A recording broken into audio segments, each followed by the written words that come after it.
ya. Ini soal jodoh ini memang jodoh ini adalah sesuatu yang harus misteri, harus sesuatu yang harus kita kejar dengan doa yang sungguh-sungguh ya. Nah, kalau bicara frekuensi ya, sebetulnya semua kita ini frekuensinya dia satu yang dikatakan satu wilayah, atau diistilahkan juga misalnya kalau kita analogikan sama radio ya, ada radio itu frekuensinya FM, ada MW, AM, MW kan gitu ya.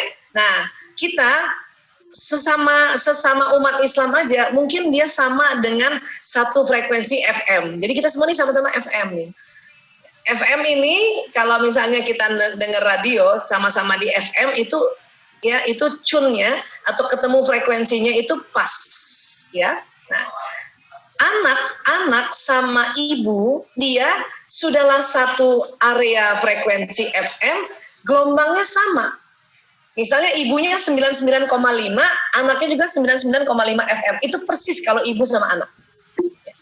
Suami dan istri, ya, suami istri itu dia memang bisa satu area frekuensinya, yaitu sama-sama FM, tetapi dia tidak sama persis gelombangnya.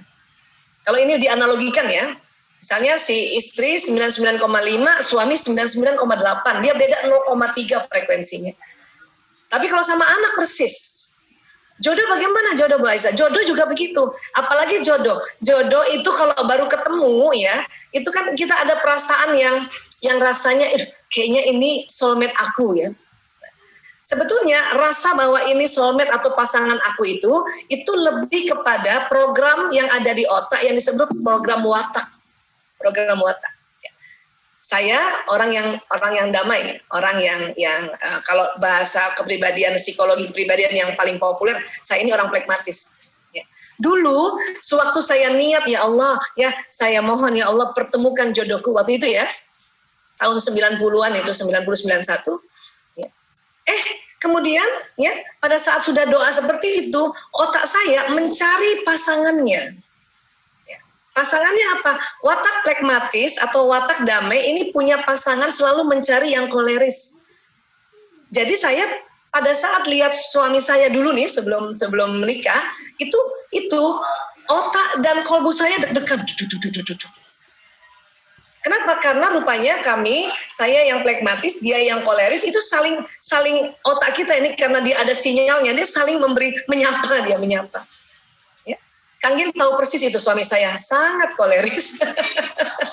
Dan kami tidak pacaran itu, kami waktu itu dijodohkan. Tapi karena walaupun dijodohkan, tapi karena watak kami ini ternyata bersoulmate atau berbelahan jiwa dengan calon suami waktu itu, dia jadi satu. Nah, kalau sinyal tentu frekuensinya si suami sama-sama di FM, tetapi beda frekuensi. Kenapa? Suami saya, dia sama frekuensinya dia dengan ibunya. Katakanlah dia sebetulnya 99 juga.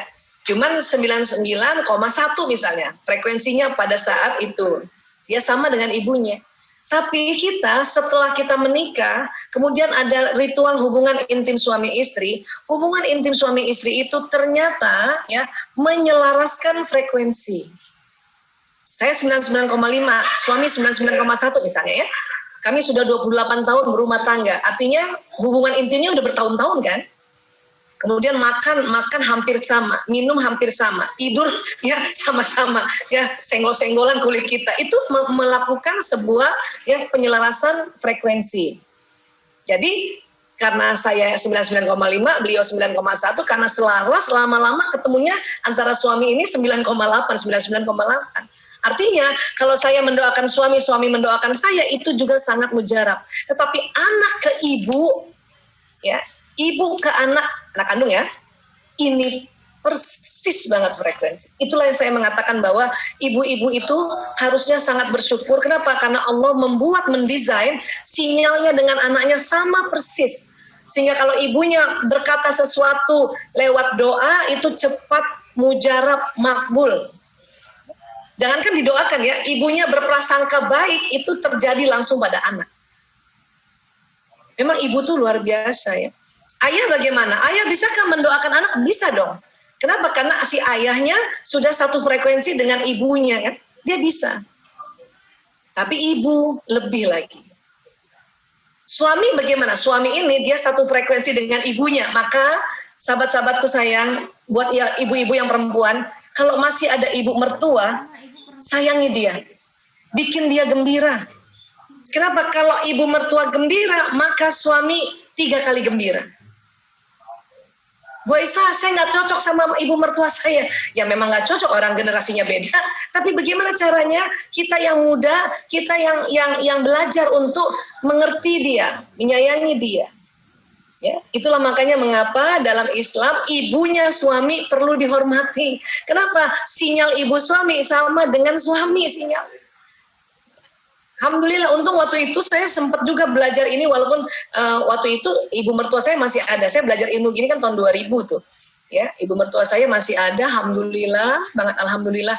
Ya, jadi sempat langsung, walaupun sebelumnya saya juga sudah sangat menghormati ibu mertua, tapi setelah tahu ilmu ini, kita tambah menghormati dan terus mendoakan ibu mertua, ya, terus menyayangi, ya itu suami jadi sangat-sangat sayang juga sama kita. Itu kuncinya sebetulnya. Ya, jadi sekali lagi teman-teman, pada saat teman-teman nanti sudah berdoa, ini masih jomblo ya, berdoa untuk bertemu jodoh, maka gelombang yang di otak tentang watak dia sudah mencari, ya, mencari. Oke, tapi frekuensi tetap harus diselaraskan untuk supaya apa? Frekuensinya benar-benar hampir mirip, ya, kayak gitu.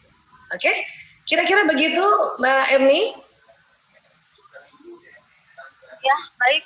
Terima kasih dokter. Sama-sama. Maaf nih dok, di sini hujannya sangat deras. Masya Allah, Masya Allah. Iya, Masya Allah. Ya Allah. Rezeki.